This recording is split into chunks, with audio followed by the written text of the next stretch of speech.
യേശുവിൻ്റെ പീഡാനുഭവങ്ങൾ. An Catherine എമിറിച്ചിൻ്റെ ദർശനങ്ങൾ. അധ്യായം 28. പീലാത്തോസിൻ്റെ അരമന. റോമൻ ഗവർണറായ പീലാത്തോസിൻ്റെ അരമന ദേവാലയം സ്ഥിതി ചെയ്തിരുന്ന കുന്നിൻ്റെ വടക്കു പടിഞ്ഞാറ് ഭാഗത്തായിരുന്നു. അരമനയിൽ എത്തുവാൻ ഒരു നിര വെൺകൽപ്പടവുകൾ കയറേണ്ടിയിരുന്നു. ഈ പടവുകളുടെ മുകളിൽ നിന്ന് നോക്കുമ്പോൾ ചുറ്റും തൂണുകളുള്ള സമചതുരമായ ഒരു വലിയ അങ്കണം ദൃശ്യമായിരുന്നു. സാധനങ്ങൾ കച്ചവടം ചെയ്തിരുന്നത് ഇതിനുള്ളിലാണ്. ഫോറം എന്ന് വിളിച്ചിരുന്ന ഈ ചന്തസ്ഥലം അവിടെ തെരുവുകളിൽ നിന്നും അല്പം ഉയർത്തി മതിൽ കെട്ടി നിർമ്മിക്കപ്പെട്ടതും 4 ദിശകളിലേക്കും കവാടങ്ങൾ ഉള്ളതുമായിരുന്നു. പീലാത്തോസിൻ്റെ അരമന ഇതിന് തൊട്ടടുത്തായിരുന്നില്ല. വിശാലമായ അങ്കണം അവയെ വേർതിരിച്ചിരുന്നു. അതിൻ്റെ കിഴക്ക് വശത്ത് ഒലിവുമലയിലേക്കുള്ള വഴിയിൽ പണിതീർത്ത പ്രബോധിക്ക എന്ന് വിളിക്കപ്പെടുന്ന ഉയർന്ന കവാടമുണ്ട്. തെക്ക് വശത്ത് സിയോനിലേക്കുള്ള വഴിയിൽ ആക്രയെ കോട്ടയ്ക്ക് സമീപം പണിതീർന്ന മറ്റൊരു കവാടമുണ്ട്. പീലാത്തോസിൻ്റെ അരമനയുടെ വെണ്ണക്കൽപ്പടികൾക്ക് മുകളിൽ നിന്ന് നോക്കിയാൽ അങ്കണത്തിനപ്പുറം ചന്തസ്ഥലം വരെ കാണുവാൻ കഴിയും. അതിൻ്റെ കവാടത്തിനരികെ ഏതാനും തൂണുകളും കല്ലുകൊണ്ടുള്ള ഇരിപ്പിടങ്ങളും ഉണ്ടായിരുന്നു. പീലാത്തോസിൻ്റെ നീതിന്യായ കോടതിയിൽ പ്രവേശിച്ച് അശുദ്ധരാകാതിരിക്കാൻ പുരോഹിതർ ഈ ഇരിപ്പിടങ്ങൾക്കപ്പുറം കടന്നില്ല. കടന്നു ചെല്ലാവുന്ന ഭാഗം കൃത്യമായി സൂചിപ്പിക്കുന്ന അടയാളം തറയിൽ ഉണ്ടായിരുന്നു. പടിഞ്ഞാറു ഭാഗത്തെ പ്രവേശന കവാടത്തിനരികെ ഘനമുള്ള അരുമതിൽ ഉണ്ടായിരുന്നു. പ്രത്തോറിയത്തിൻ്റെ വശങ്ങൾ ആ മതിലിനോട് ചേർന്നു നിന്നു.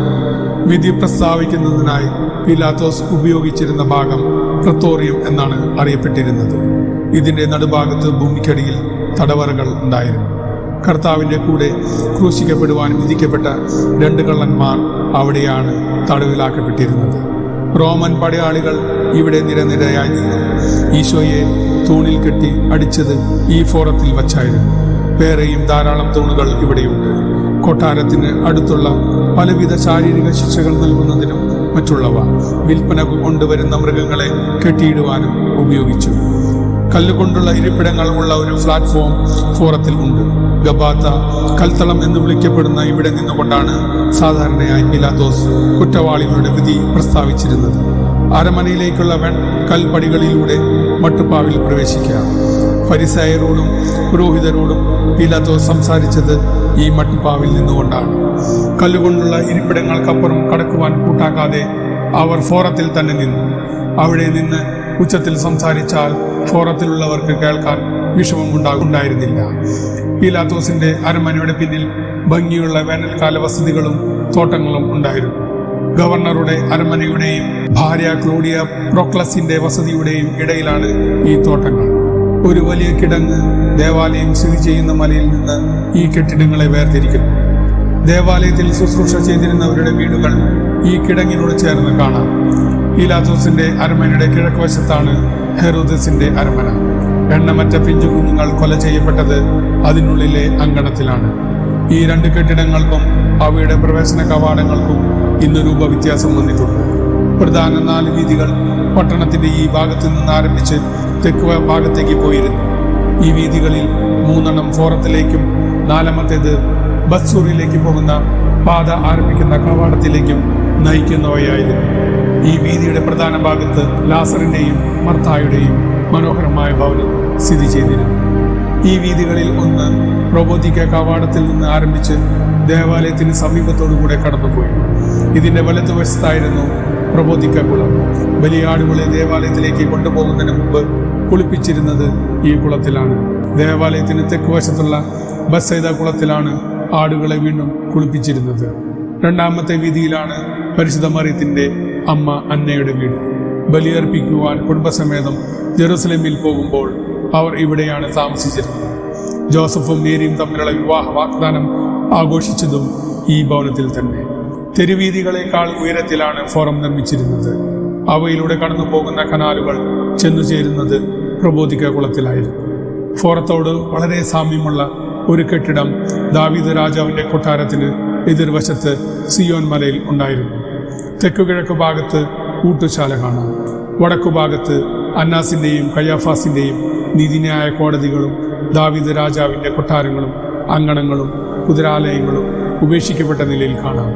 യാത്രക്കാർക്ക് ഇത് വാടകയ്ക്ക് കൊടുത്തിരുന്നു. കർത്താവിന്റെ ജനനത്തിന് മുമ്പ് തന്നെ ഇത് തകർന്ന അവസ്ഥയിൽ ആയിരുന്നു. ജെറുസലേമിലേക്ക് പ്രവേശിക്കുന്നതിന് മുമ്പ് കിഴക്ക് നിന്നുള്ള രാജാക്കന്മാർ ഇതിൽ പ്രവേശിക്കുന്നത് ഞാൻ കണ്ടു. തകർക്കപ്പെട്ട പ്രാചീന സൗധങ്ങളുടെയും ദേവാലയങ്ങളുടെയും ശോച്യാവസ്ഥ ധ്യാനത്തിൽ കാണുകയും അവ നിർമ്മിച്ചവരുടെ ഉദ്ദേശ ലക്ഷ്യങ്ങൾക്ക് വിപരീതമായി ഉപയോഗിക്കുന്നത് ശ്രദ്ധിക്കുകയും ചെയ്യുമ്പോൾ എൻ്റെ ചിന്ത പലപ്പോഴും ആനുകാലിക സംഭവങ്ങളിലേക്ക് മടങ്ങി വരാറുണ്ട്.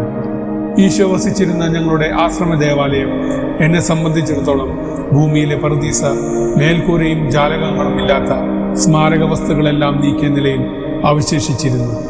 ഞങ്ങളുടെ പ്രിയപ്പെട്ട ആശ്രമത്തിന്റെ അവസ്ഥയും അല്പനാളുകൾക്ക് ശേഷം എന്തായിരിക്കും? ഒരു രാജാവ് സിംഹാസനത്തിലിരിക്കുന്നതിനേക്കാൾ സന്തോഷത്തോടെ ഈ ആശ്രമത്തിന്റെ ചെറിയ മുറിയിൽ ഒടിഞ്ഞ കസേരയിൽ ഞാൻ കഴിഞ്ഞു.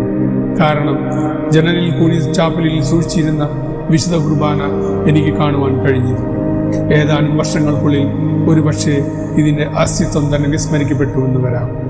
ദൈവത്തിന് സമർപ്പിക്കപ്പെട്ട നൂറുകണക്കിന് ആത്മാക്കൾ പാപികളുടെ മേൽ കരുണയുണ്ടാകണമേ എന്ന് പ്രാർത്ഥിച്ച സ്ഥലമാണ് ഇതെന്ന് ആരും അറിയുകയില്ല. എന്നാൽ ദൈവം കഴിഞ്ഞതും വരാനിരിക്കുന്നതും അറിയുന്നു. വളരെ മുമ്പ് നടന്നവ പോലും അവനാണ് വെളിപ്പെടുത്തി തരുന്നത്.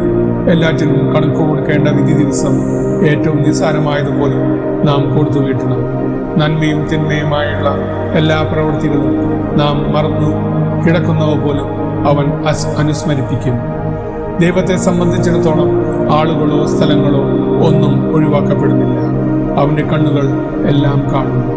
നാബോത്തിന്റെ മുന്തിരിത്തോപ്പ് പോലും. പാവപ്പെട്ട 2 കന്യാസ്ത്രീകളായിരുന്നു ഞങ്ങളുടെ മഠം സ്ഥാപിച്ചത്. അവരുടെ ലോകസമ്പത്ത് ഒരു ഭരണി എണ്ണയും ഒരു ചാക്കുപയറും ആയിരുന്നു. തങ്ങളുടെ കഴിവുകളെ വേണ്ടവിധം ഉപയോഗിച്ച് അവർ കൊയ്ത വിളവുകളെ ദൈവത്തിന് സമർപ്പിച്ചപ്പോൾ അവിടുന്ന് അവർക്ക് പ്രതിഫലം നൽകി. അന്യായമായി സ്വന്തമാക്കിയ ചെമ്പുതുട്ടുകൾക്ക് പോലും ആത്മാക്കൾ ശുദ്ധീകരണ സ്ഥലത്ത് ശിക്ഷ അനുഭവിക്കേണ്ടി വരും. അതിനാൽ പാവങ്ങളുടെയോ സഭയുടെയോ സ്വത്ത് പിടിച്ചടക്കിയവരുടെ മേൽ ദൈവം കരുണ കാണിക്കട്ടെ.